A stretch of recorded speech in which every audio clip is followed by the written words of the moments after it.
Rate of interest है वो है 16%, बी पे जो रेट ऑफ इंटरेस्ट है वो क्या है 19%, और सी पे जो रेट ऑफ इंटरेस्ट है वो क्या है आपका 31। दोनों का कंबाइंड इंटरेस्ट निकालूंगा और सी को अगर मैं क्लब कर दूं तो ए और सी का जो कंबाइंड इंटरेस्ट मुझे मिलेगा 25%। ये क्लियर हो गया। कितना है भाई 90,000। इंटरेस्ट जो मिला हुआ कितना मिला हुआ मुझे 20,000। 100% की वैल्यू आप कहेंगे 6 चौक के 24 और 400 इंटू 100 दैट इज 40,000। यानी जो स्कीम बी में पैसे इन्वेस्ट किए गए हैं वो आपका क्या है 40,000।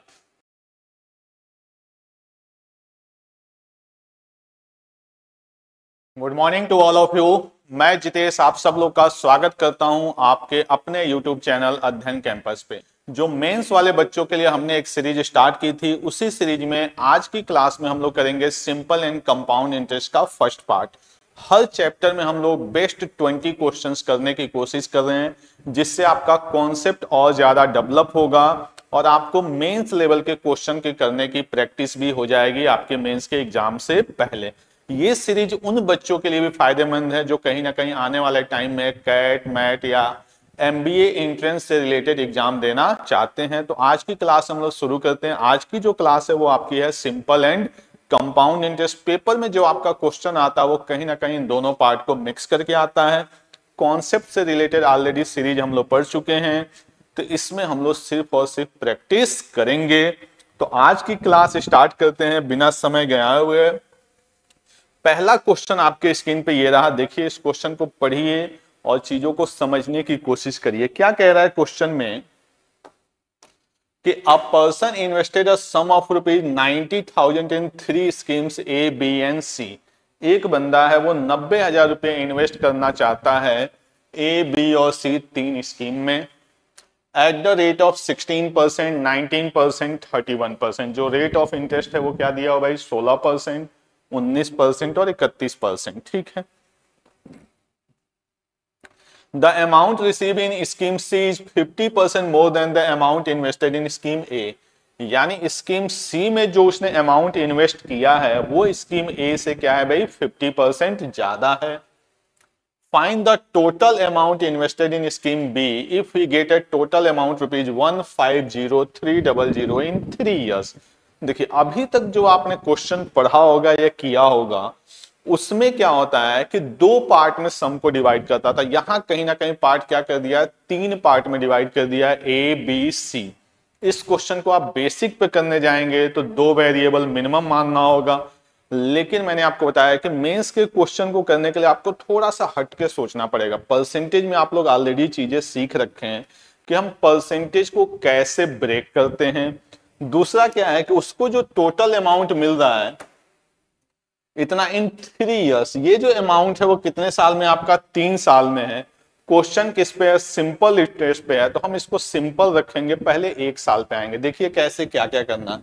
90,000 रुपये आपने इन्वेस्ट किए और आपको मिला कितना भाई 1,50,300। कितने साल में 3 साल में। यानी जो आपको इंटरेस्ट मिला है वो मिला है आपका 60,300 3 years में। अगर 3 साल का इंटरेस्ट 60,300 है तो 1 साल का इंटरेस्ट आप सब लोग को पता होगा क्या हो जाएगा भाई 20,100। क्लियर। यानी जो क्वेश्चन बिना मतलब का मेरे दिमाग में चल रहा था कि 3 साल का, उस क्वेश्चन को हमने कितने साल के लिए कर लिया 1 साल के लिए। इसके आगे की कहानी क्या है कि 3 पार्ट में इन्वेस्ट किया जा रहा है ए बी और सी में। ए पे जो रेट ऑफ इंटरेस्ट है वो है 16%, बी पे जो रेट ऑफ इंटरेस्ट है वो क्या है 19%, और सी पे जो रेट ऑफ इंटरेस्ट है वो क्या है आपका 31%। क्लियर। तो एक तो है कि हम सब पे वेरिएबल माने, अगर हम परसेंटेज को ब्रेक भी करेंगे तो पॉसिबल नहीं होगा, क्योंकि 16 के अकॉर्डिंग ब्रेक करेंगे ये भी बढ़ेगा ये भी बढ़ेगा। यानी क्वेश्चन में जरूर कोई ना कोई और हिंट गिवन होगा। क्या कह रहा है the amount invested in scheme C. Scheme C में जो अमाउंट इन्वेस्ट किया गया है वो 50% ज्यादा है किससे भाई स्कीम ए से। बस यही कहानी खत्म है। यानी अब इसको मैं कैसे डील करूंगा ए और सी को पहले मैं निपटाऊंगा। देखिए आप पूरा क्वेश्चन एक साथ सॉल्व करने की कोशिश करेंगे, बहुत कॉम्प्लिकेटेड होगा। क्वेश्चन को थोड़ा सा आसानी से डील करिए।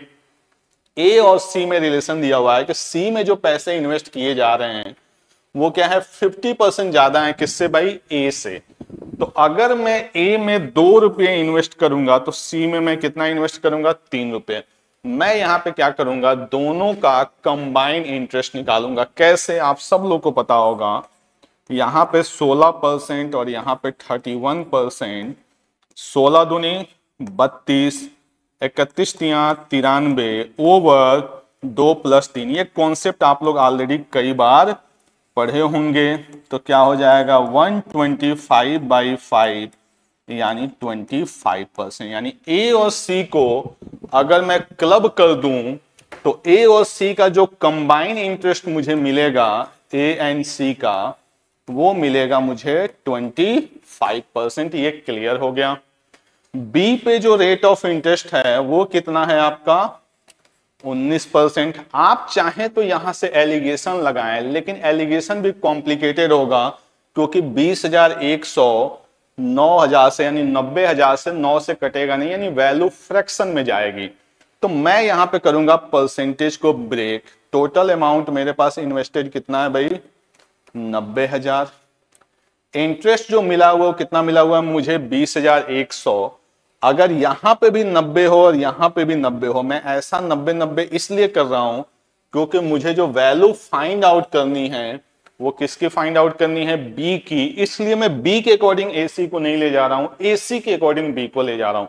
अगर यहां पे भी 25% होता तो टोटल मुझे जो इंटरेस्ट मिलता वो मिलता 25 × 225 यानी 22,500 रुपए का। Clear.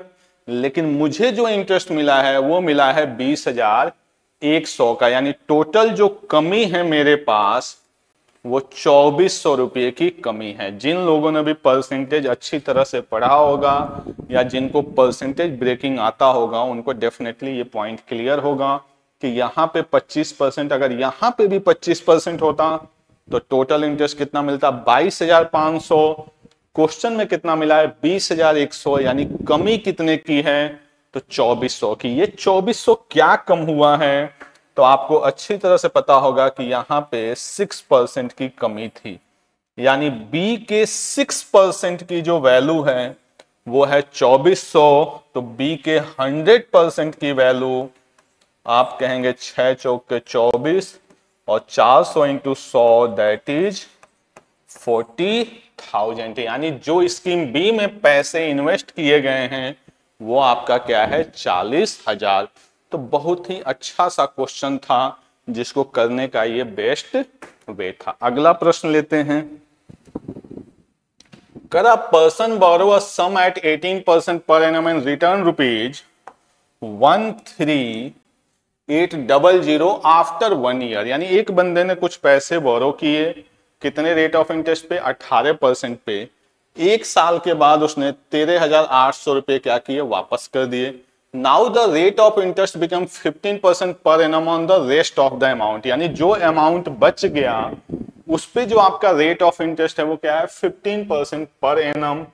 If the interest of the second year is, अब ध्यान से देखिए, करा if the interest of the second year is 19/32 of the first year, find the amount borrowed. अब देखिए यहां पे क्वेश्चन क्या है कि कहीं पे भी इंटरेस्ट मेंशन नहीं किया है कि ये सिंपल इंटरेस्ट है या कंपाउंड इंटरेस्ट है। अगर क्वेश्चन में कुछ भी मेंशन ना हो तो इन जनरल हम सिंपल इंटरेस्ट के लिए सॉल्व करते हैं। तो ये भी क्वेश्चन किसके लिए सॉल्व होगा, सिंपल इंटरेस्ट के लिए। सिंपल इंटरेस्ट में एक बात ध्यान रखिएगा कि जब कोई पैसे वापस कर दिए जाते हैं और अगर आप अमाउंट में से माइनस करेंगे तो क्वेश्चन वहीं पे गलत हो जाता है। मैं आपको एग्जांपल से समझाता हूं।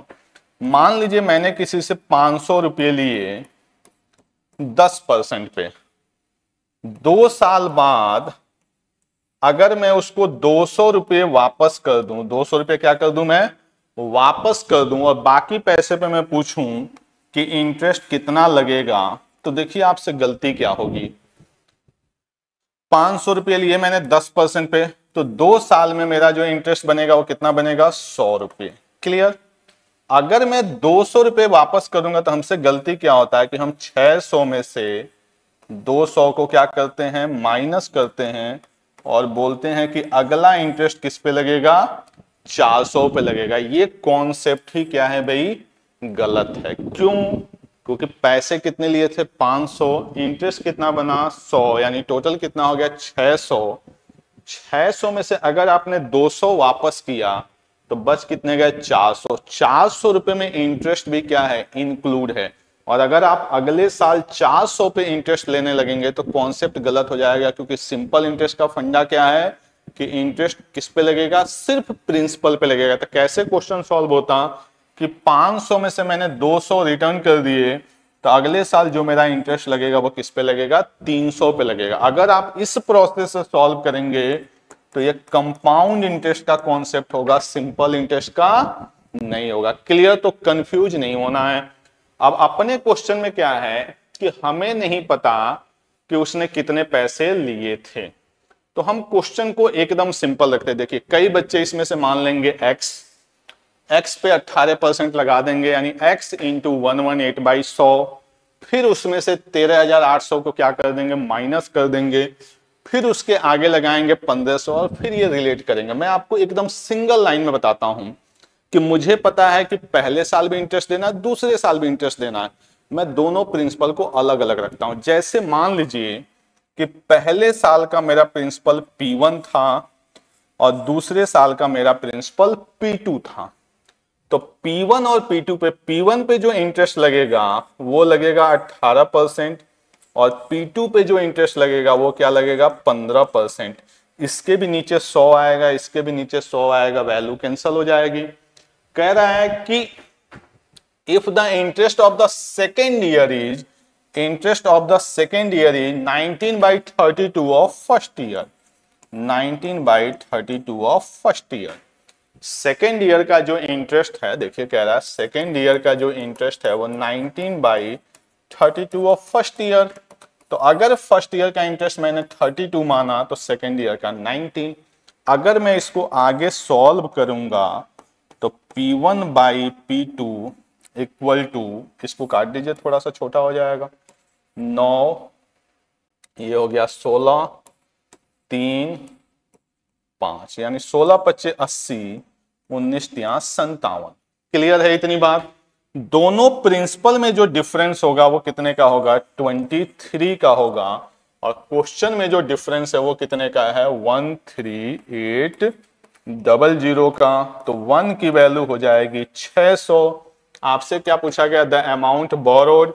तो बोरोड का मतलब पहले वाला प्रिंसिपल, क्योंकि इससे तो कम होने के बाद ही आया है, यानी 80 की वैल्यू 80 इंटू 600, यानी हो गया ये 48,000। क्लियर? तो ये आपके क्वेश्चन का क्या था, आंसर था। और ये आपने देखा कि हमने कैसे इसको बिना कुछ लेट किए थोड़े से स्मार्ट वे में करने की कोशिश की। अगर आपको क्वेश्चन समझ में आ रहा है, क्वेश्चन का स्टैंडर्ड आपको अच्छा लग रहा है, तो वीडियो को लाइक जरूर करें। अगले प्रश्न पे आते हैं। कह रहा है AOB ₹1120 पेबल 2 ईयर्स। इस तरह के क्वेश्चन बड़े आते हैं कि payable 2 years hence, BO rupees इतना, पेबल 6 मंथ है। इसका मतलब क्या है कि मान लीजिए मैं A हो गया और आप B हो गए। ये कह रहा है AOB रुपीज इतना 2 ईयर्स, मतलब मैं क्या हूं, A हूं। मैं आपको 2 साल बाद 1120 रुपए दूंगा। मैं मतलब A B को 2 साल के बाद देगा 1120 रुपए। इसका मतलब क्या होता है कि मैं आपको 2 साल बाद 1120 रुपए दूंगा। इसका मतलब जो भी मैंने आपसे एट प्रेजेंट उधार लिया है उसमें 2 साल का क्या लगेगा, इंटरेस्ट लगेगा। क्लियर? यानी ये जो 1120 रुपए मैंने आपको देने हैं वो इंटरेस्ट के साथ देने हैं। और कह रहा है कि बी जो है, बी ने भी ए से कुछ पैसे लिए हैं। बी अगर ए को वापस करता है 6 मंथ्स बाद, मतलब आप मुझे अगर 6 महीने बाद देंगे तो कितने देंगे, 1081.50। क्लियर? अब मान लीजिए कि मैंने भी आपसे पैसे लिए, आपने भी मेरे से पैसे लिए, तो बिना मतलब का हिसाब किताब करने से बेहतर है कि हम आज ही सेटलमेंट कर लें। भाई आपको भी मुझे देना है, कुछ दिन बाद मुझे भी आपको देना है। तो ऐसे ही ए और बी चाहते हैं कि भाई उनका क्या हो जाए, सेटल हो जाए अकाउंट, ठीक है। और दोनों लिए किस पे हैं, 6% इंटरेस्ट पे, तो वो चाहते हैं कि मेरा हिसाब किताब क्या हो जाए, क्लियर हो जाए। तो कह रहा है कि कौन किसको कितने पैसे वापस करेगा, क्लियर। तो आप देखिए 6% है, मैंने बी को देने हैं 2 साल बाद 1120 रुपए 6% पे, तो 2 साल का इंटरेस्ट कितना हो गया, 12%। तो ये जो वैल्यू होगी वो 112 की हो जाएगी। यानी अभी की डेट में ए जो है वो बी से कितना कर्ज लिए हुए है, 1000 रुपये। ए के पास बी का जो कर्ज है वो 1000 रुपीज है। ये 6 मंथ्स का है भाई, 1 साल का इंटरेस्ट 6%, तो 6 मंथ का 3%, तो अमाउंट 103 इंटू 100 कर दीजिए, तो ये बन जाएगा 103 एकम 103, 5 जीरो उतर गया, 105 10.5, इसको करेंगे मल्टीप्लाई तो ये आ जाएगा 1050। यानी बी ने एट प्रेजेंट कितने लिए हुए हैं, 1050 रुपए। आप बताइए कि मैंने आपसे लिए हुए 1000 रुपए या मुझे आपको देना है 1000 रुपए और आपको मुझे देना है 1050 रुपए, तो सेटलमेंट कैसे होगा, बी क्या करेगा, 50 रुपए दे देगा, किसको, ए को। जल्दीबाजी में गलत मत करिएगा, ए बी को नहीं देगा, क्योंकि ए के पास कर्ज कितना है 1000, बी के पास कर्ज कितना है 1050। तो यहां पे सेटलमेंट के लिए बी ए को 1050 रुपए दे देगा और हिसाब किताब बराबर। चलिए अगला प्रश्न, करा 2 equal sums are, 2 equal sums हैं, lent at 10% and 8% simple interest respectively at the same time. करा 2 इक्वल सम है, यानी प्रिंसिपल क्या है, सेम है। एक है 10% पे, एक है 8% पे। The first sum is 2 years earlier than the second, यानी पहला जो सम है वो दूसरे वाले सम से 2 साल पहले लिया जा रहा है। And the amount receive in each case y rupees. आप क्वेश्चन को ध्यान से पढ़िए तो आपका प्रिंसिपल भी सेम है और अमाउंट भी सेम है, इसका मतलब डेफिनेटली इंटरेस्ट भी क्या होगा, सेम होगा। क्लियर कह रहा है कि 2 इक्वल सम यानी principal same, amount receive in each case यानी अमाउंट। अब आप बताओ कि प्रिंसिपल भी सेम है, अमाउंट भी सेम है, इसका मतलब इंटरेस्ट भी क्या होगा भाई, सेम होगा। और इंटरेस्ट होता क्या है, आर इंटू टी का मल्टीप्लाई। भाई इंटरेस्ट क्या होता है, रेट इंटू टाइम का मल्टीप्लाई। यानी कहने का मतलब ये है कि R1T1 इक्वल टू क्या हो जाएगा, R2T2। R1 मतलब ये पहले वाला केस, ठीक है। The first sum is receive 2 years, दोनों में 2 साल का गैप है, तो कोई बात नहीं। T1 by T2 equal to R2 by R1। R2 की वैल्यू कितनी है मेरे पास, 8%, इसकी वैल्यू 10%। अगर आप इसको मिनिमाइज नहीं करेंगे तो आप एकदम स्मार्ट खेल जाएंगे। ये वाला टाइम इससे कितना कम है भाई, 2, और क्वेश्चन में भी 2। क्लियर है, कह रहा है द फर्स्ट सम यानी इसका टाइम 8, सेकेंड सम का टाइम 10। कह रहा the first sum receive 2 years earlier, 2 साल पहले। काटेंगे तो फिर मल्टीप्लाई करना पड़ेगा, 4 5, 1 की वैल्यू 2 तो 4 की वैल्यू 8 करना पड़ेगा। यानी ऑब्वियस सी बात है पहला वाला जो टाइम होगा वो 8 years हो जाएगा और दूसरा वाला टाइम 10 years। R1T1 मुझे चाहिए, तो R1 कितना है भाई, 10 इंटू 8, यानी जो इंटरेस्ट आएगा वो कितना आ जाएगा, 80%। ये क्या है, अमाउंट, तो अमाउंट कितना आ जाएगा, 180 36900, और प्रिंसिपल कितना हो जाएगा, 100, 18 दूनी 36, 0 18 पंजे 90, 0 यानी 20,500 प्रिंसिपल होगा। क्लियर, तो एकदम सिंपल सा क्वेश्चन था, कॉन्सेप्ट भी आई थिंक आपको क्लियर हो गया होगा। अगला प्रश्न लेते हैं, करा the difference between CI and SI in 2 years। Question को ध्यान से पढ़ना है। कह रहा है the difference between CI and SI in 2 years and 3 years, यानी 2 साल का डिफरेंस 132 और 3 साल का difference 407 on a certain rate of interest compounded annually. Compounded क्या है? Annually. Find the simple interest in 5 years at the same principal and same rate of interest. यानी 2 चीजें मुझे चाहिए इस क्वेश्चन में। एक क्या चाहिए मुझे? प्रिंसिपल, और एक क्या चाहिए? Rate of interest. जो क्वेश्चन दिया गया वो सिंपल एंड कंपाउंड इंटरेस्ट का है। तो आप सब लोग को ये ट्री वाला स्ट्रक्चर बनाने आता होगा।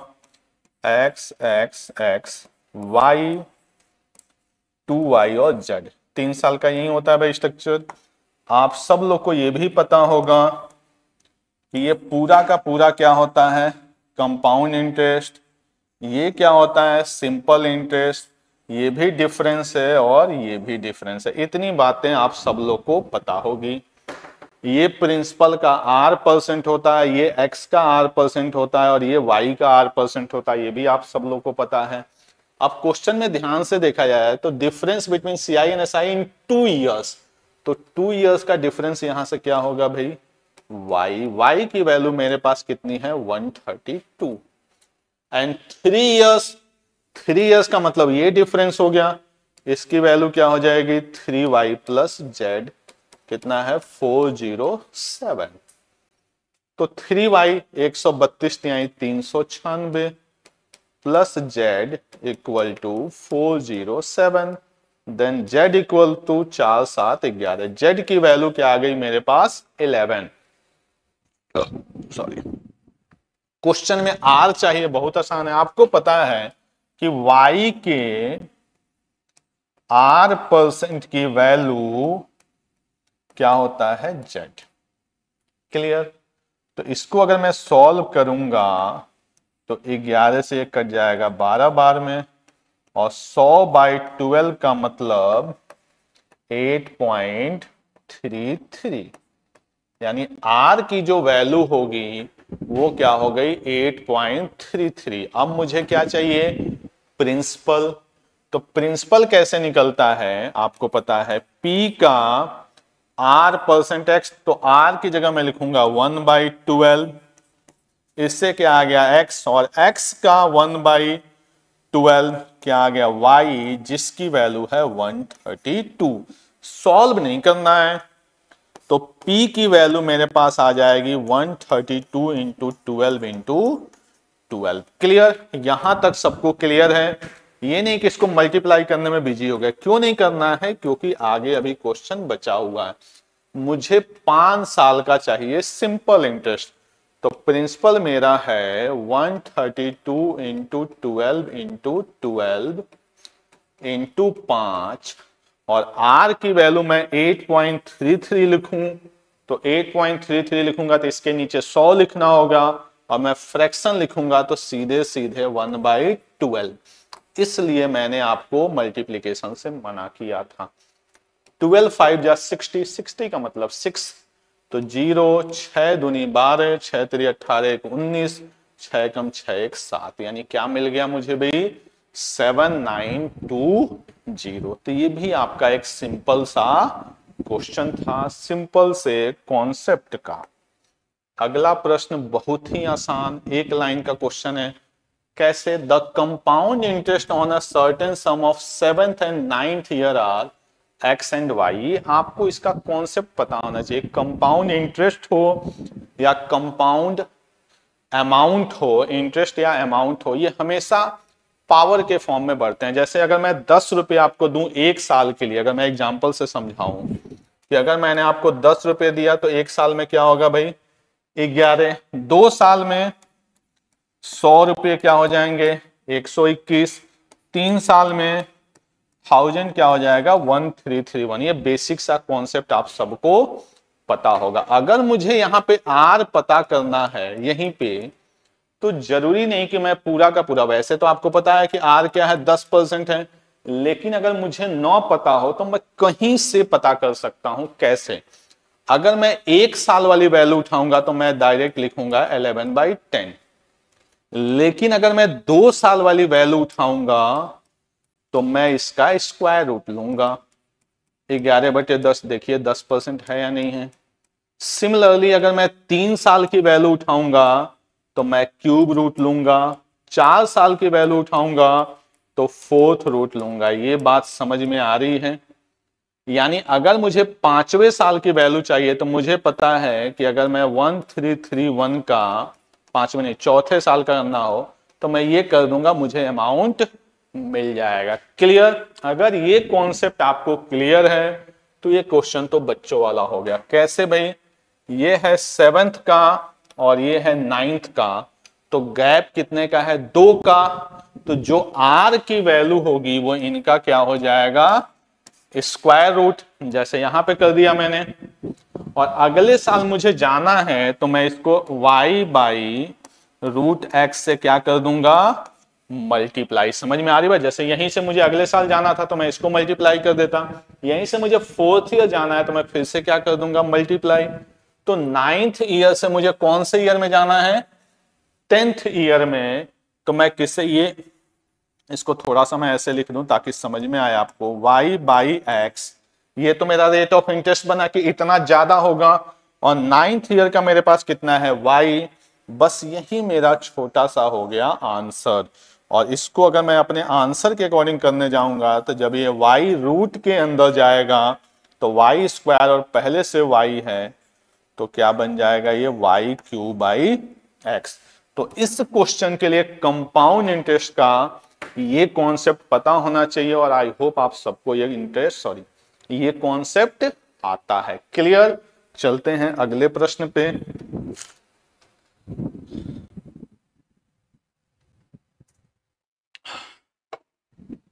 क्या कह रहा है क्वेश्चन? देखिए, कह रहा Raman invested ₹P for 2 years in scheme A which offered 20% per annum compound interest।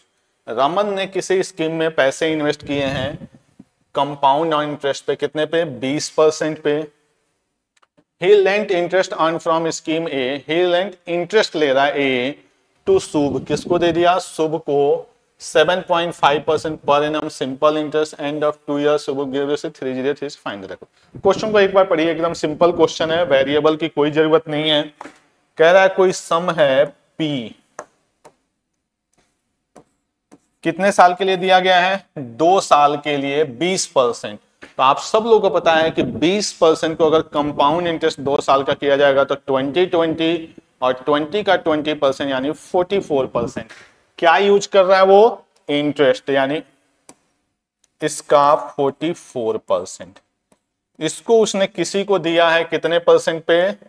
7.5% पे। तो 1 साल का 7.5%, तो 2 साल का 15%, और सामने वाला अमाउंट वापस कर रहा है यानी 115, जिसकी वैल्यू 3036 है। आपसे इस P की वैल्यू पूछी जा रही है।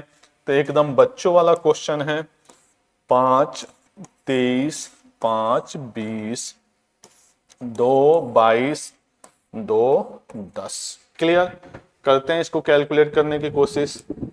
22 एकम 22, 8 3 22 3 66 और 22 अट्ठे 67, 23 छक्के 138 6, यानी जो प्रिंसिपल आया जो लिया हुआ था वो कितना आ जाएगा? 6000। तो एकदम बेसिक सा ये क्वेश्चन था, किसी वेरिएबल की जरूरत नहीं थी, डायरेक्ट 1 लाइन का क्वेश्चन था। करा money invested ₹28,000 in 2 different schemes A and B। 2 अलग अलग स्कीम है A एंड B, उसमें इसने इन्वेस्ट किया है। A offer at rate of 12% per annum simple interest and scheme B offer 10% per annum compound annually if the sum interchange in these 2 scheme A and B got ₹120 more. अगर आप लोगों ने percentage पढ़ा होगा या profit loss में question पढ़ा होगा कि गाय और बकरी इतने पे बेचे गए फिर चेंज हो गया, उसमें 2 तरह के क्वेश्चन आते थे। काऊ एंड काफ का आपको क्वेश्चन भी याद होगा कि एक पूछता था उनके सीपी का डिफरेंस और एक कई बार सीपी पूछ लेता था। यहां पे भी अगर डिफरेंस पूछा है तो आप देखिए कि जो बच्चों को ये कॉन्सेप्ट पता होगा ना, उनके लिए ये विद इन सेकेंड का काम है। कैसे? ए एट द 12% सिंपल इंटरेस्ट, यानी कितना हो गया भाई 24%, और बी पे जो है वो 10% कंपाउंड इंटरेस्ट, तो 2 साल का कितना हो गया 21%। यहां पे कुछ इंटरेस्ट मिल रहा होगा। कह रहा है अगर ये इंटरचेंज हो जाए तो या तो रेट को इंटरचेंज कर दो या सम को इंटरचेंज कर दो। बात तो एक ही है भाई, ये सम यहां आ जाए, ये सम यहां आ जाए, या ये इंटरेस्ट यहां आ जाए और ये इंटरेस्ट यहां आ जाए। तो कह रहा है इस केस में 120 रुपए ज्यादा मिल रहा है। बस आप जिन लोगों को याददाश्त ठीक ठाक होगी, बादाम वादाम खाते होंगे, उनको पता होगा कि भाई ये गैप कितने का बनना है 3% का। 3% की वैल्यू 120, तो 1% की वैल्यू 40, तो 100% डिफरेंस की वैल्यू क्या आ जाएगी 4000। बस यही आपका सिंपल सा क्वेश्चन था, तो आपको ये पेन भी लगाने की जरूरत नहीं थी। अगर आपको इस क्वेश्चन का कॉन्सेप्ट क्लियर है कि मैंने प्रॉफिट लॉस में ऐसा प्रॉफिट एंड लॉस के क्वेश्चन किए हुए हैं, तो आप बहुत ही आसानी से इस क्वेश्चन का आंसर कर लेंगे। वहां पे भी मैंने बताया था कि अगर बाय द वे क्वेश्चन में कोई एक सम पूछ ले तो दोनों के 100% डिफरेंस की वैल्यू 4000 और दोनों के 100% सम की वैल्यू 28000। तो जब ऐड करेंगे तो एक जगह डिफरेंस है और एक जगह सम है, तो एक वैल्यू कट जाएगी। 28 और 4 32,000, 200% की वैल्यू 32,000, तो 100% की वैल्यू 16,000। तो एक सम 16,000 आएगा तो दूसरा सम 12,000 आएगा, यानी उसके लिए भी पेन की जरूरत नहीं थी। चलो आ जाओ भाई अगले प्रश्न पे। अगला प्रश्न भी बहुत खूबसूरत सा है। कह रहा असम ऑफ, कोई क्वेश्चन छूट तो नहीं गया? कह रहा sum of rupees x amount to 127760 in 2 years at 15% per annum when the interest is compounded 8 monthly। यानी इंटरेस्ट को हम कैसे कैलकुलेट कर रहे हैं भाई 8 मंथली। करा द वैल्यू ऑफ एक्स। यार बहुत सिंपल सा क्वेश्चन है, पता नहीं कैसे मेंस में आ गया है, वैसे ऐसा आना नहीं चाहिए। 15% पर एनम है तो 8 मंथली आप सबको पता है 10% हो जाएगा। इतना तो सबको आता है ना, ठीक है। नहीं आता है तो पुरानी वीडियो देख लेना। 2 साल में 8 मंथ के कितने टाइम हो जाएंगे 8 3 24, यानी 3 टाइम पीरियड आ जाएगा।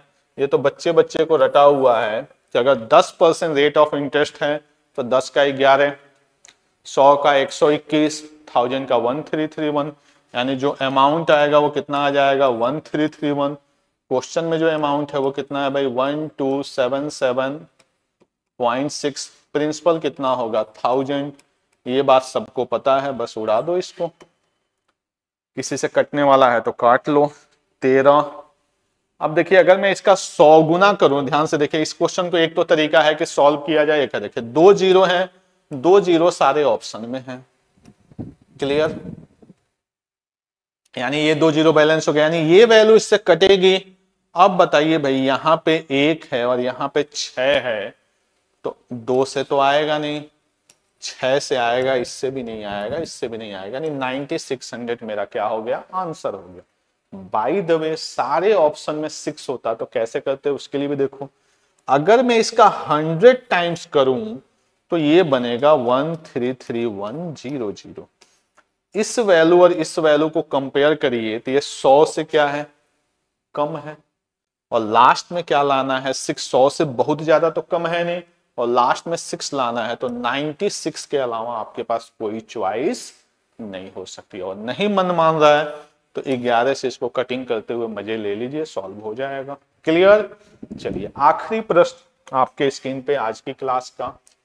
करा man want to invest rupees इतना in the bank account of his 2 son whose age are 12 years and 16 years in such a way that he will get 21 साल एट द बेस। कह रहा है कि एक बंदे के 2 बेटे हैं, एक की जो एज है वो 12 साल है, एक की 16 साल है। दोनों के अकाउंट में पैसा जमा करना चाहता है कि जब दोनों 21 साल के हों तो उनको सेम अमाउंट मिले। इस तरह के क्वेश्चन में दोनों कितने साल के हों इस पे आंसर पे फर्क नहीं पड़ता है, दोनों में गैप कितने साल का है इसी पे आंसर पे फर्क पड़ता है। क्योंकि आप सब लोगों ने इसका बेसिक किया होगा। एक जगह पावर लगेगा 12, 9 का, एक जगह 5 का। जब 9 पावर को 5 से डिवाइड किया जाएगा तो बचेगा क्या 4, यानी क्वेश्चन में 4 साल का गैप है। बस 20% का मतलब भाई 1/5, यानी 5 रुपये कितने हो जाएंगे, 6 रुपये एक साल में। क्वेश्चन 4 साल का है, कर दीजिए 50 25 पंजे 625 और 36 4 के 36 6 कम 6 3 9 6 दूनी 12 1296। ये आपका बन गया क्या, दोनों का सम। दोनों का सम मिला दीजिए, 6 8 14 9 2 11 1 12 2 6 8 1 9 1924। ये दोनों का मिला के हो गया प्रिंसिपल। एक बात का ध्यान रखना है आंसर देते समय कि जो बच्चा कम एज का होगा उसका प्रिंसिपल भी कम होगा। क्यों? क्योंकि दोनों का टाइम क्या है, सेम है 21 साल। तो 12 साल वाले बच्चे को 9 साल मौका है इंटरेस्ट अर्न करने वाले का।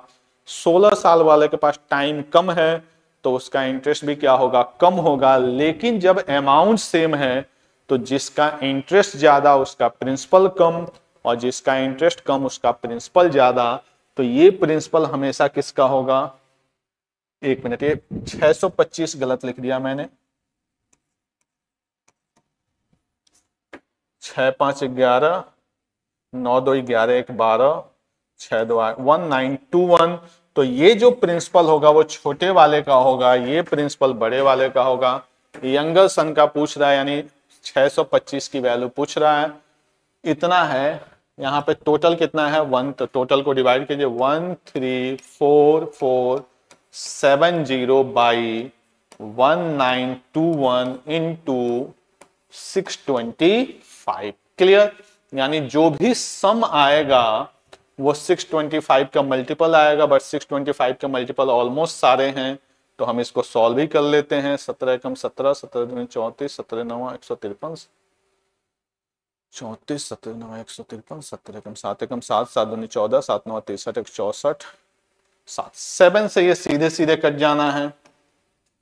0 7 5 35 7 दूनी 14 3 17 7 6 42 1 43 43750। ये हो गया यंगर सन का शेयर। क्लियर? तो ये कुछ 10 क्वेश्चंस हमारे थे किसके, सिंपल एंड कंपाउंड इंटरेस्ट के। 10 क्वेश्चन और हम लोग आने वाले दिनों में करेंगे। अगली क्लास में हम लोग इसके बचे हुए 10 क्वेश्चंस को सॉल्व करेंगे। वीडियो कैसा लगा जरूर बताएं। Thank you for watching.